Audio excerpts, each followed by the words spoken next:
বন্ধুগণ, জামাত ইসলামী নতুন নামে আসতে পারে বলে দেশপ্রেমিক জনগণ মনে করেন। তবে জামাত ইসলামী যে কোনো নামে যে কোনো ঢঙ্গে আসুক না কেন, কিংবা যে কোনো প্রতীক নিয়ে আসুক না কেন, যদি দাড়িপাল্লা প্রতীক না হয় বট গাছ হয়,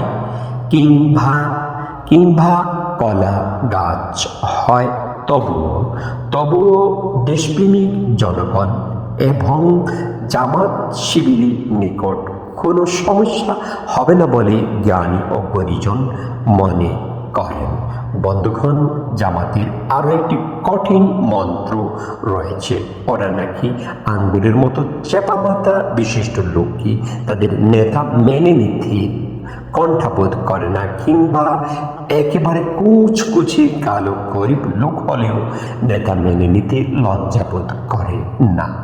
আরও আশ্চর্যের বিষয় হলো বন্ধুগণ, একটি জরিপে যাহা দেখা গেছে, স্বৈরাচার হাসিনা সরকারের আমলে জামাতের লোক সংখ্যা প্রায় দ্বিগুণের অধিক বেড়েছে এবং নতুন যোগদানকৃত কর্মীগুলোর মন ও দেশপ্রেমিকতার দিক দিয়ে অধিক শক্তিশালী।